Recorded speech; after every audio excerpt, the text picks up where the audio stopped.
All Out 2022 has just concluded, and MJF is back in AEW. And he's going to be facing CM Punk for the AEW World title.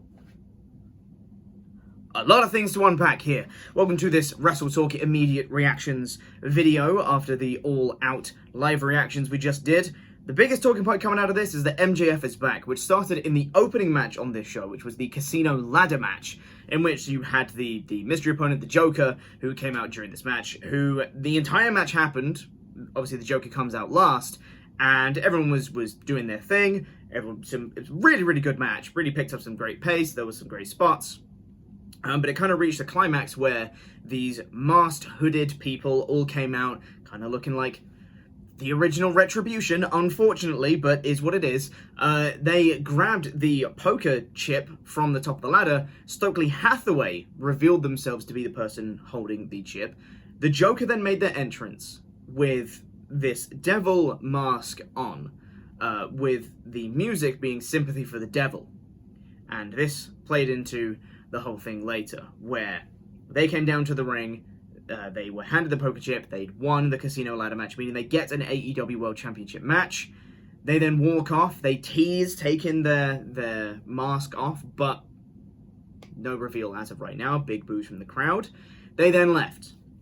And we were hoping that this would pay off later in the show, and it did. Because after the main event being CM Punk versus Jon Moxley for the AEW World title, CM Punk, he just won, didn't he? He won clean, and that was that. You know? And I think if the show had ended there, we'd have been like, you know, that whole Dynamite match that they had was a choice, wasn't it? But I think that decision is now going to be covered by this ending, because CM Punk won clean in Chicago, fans were very happy about it, etc.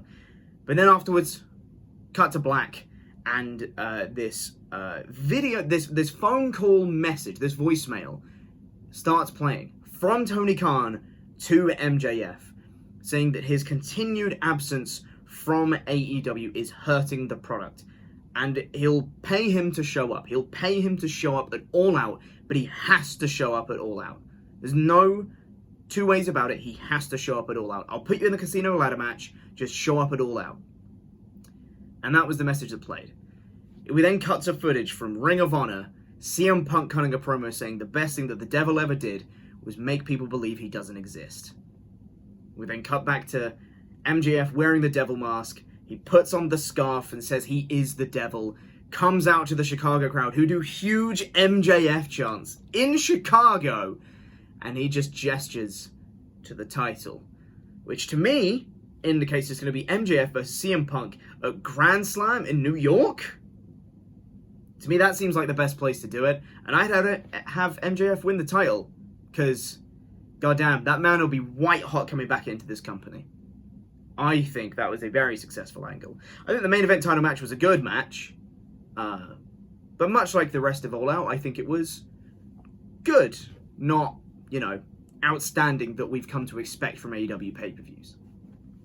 Elsewhere on this show, that was the huge thing, the big story of this show. The start and end was about MJF. And Jon Moxley kind of got overlooked in that closing angle, but I don't think it's necessarily the worst thing, in that Mox kind of had his run in his moment. He got more of a moment, I think, than people expected, because when you have an interim title, an interim champion, they can kind of get overlooked when the original champion comes back.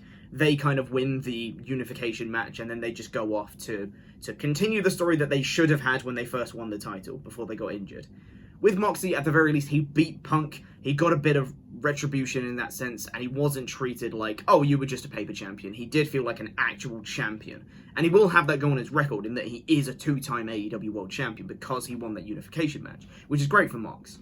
But it is about MJF versus CM Punk, and we are running that match back. And I cannot wait for it, because I feel like MJF is winning, and that makes me really happy. Elsewhere on the show, though, we had the inaugural Trios Championships up for grabs. We had the Elite versus the Dark Order with Hangman Page. And this was the emotional story of the match, the emotional match of the night, I should say. And this, to me, was perfectly done, in that it was all about Kenny and Hangman. And Young Bucks were at their peak dickhead heel Young Buck phase, really playing up how the Dark Order were the babyface in this one. We got a ton of amazing near falls in this match. Some great offense from Silver and Reynolds as well. It wasn't just about Hangman and Kenny, but that was the primary focus. They did well because they kind of like they kind of got Hangman and Kenny together early on in this match, but they also kept teasing it in the, you know, the rest of the Dark Order were beating down on Matt Jackson, who had an injured back, and Hangman threw Silver and Reynolds off and being like, he's got an injured back, you have to play fair, like give him a chance to recover, kind of thing. And that to me was just amazing storytelling, capped off with a brilliant finish, which was Hangman going for the buckshot, missing Kenny Omega, hitting John Silver instead, and then Kenny pinning John Silver off of Hangman's buckshot. That was brilliant. What a finish. I thought that was absolutely inspired. And the Elite are your inaugural Trios champions, as I think a lot of people expected they would be after Kenny came back. And considering that Tony Khan said he only wanted to do Trios championships after Kenny was healthy, meaning that he only wanted the inaugural champions to be Kenny and the Bucks. So, you know, is what it is. But I'm really curious to see where this goes from here. Will this lead to Hangman leaving the Dark Order? Will he rejoin the Elite? Is he going to fall in line with those guys again? Because he unintentionally helped them. Are Dark Order going to fall out of line with Hangman? Because it's not just the finish. Like I said, there was the dissension between Hangman and Dark Order elsewhere in the match as well. So it could turn around into this big dissension, modge podge of stuff. With Hangman not liking Dark Order not liking Hangman, Hangman not liking the Elite not liking Hangman. Nobody likes Hangman, basically. And I think that's very interesting. I'm really looking forward to seeing where that goes. Elsewhere, I think my personal match of the night was the AEW World Title match in, you know, the Acclaimed versus Swerve in Our Glory. God, it was so good.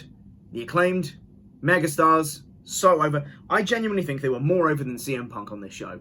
That is absurd to say. That is insane to say. But they got the biggest reactions out of anyone on this show, which is ridiculous.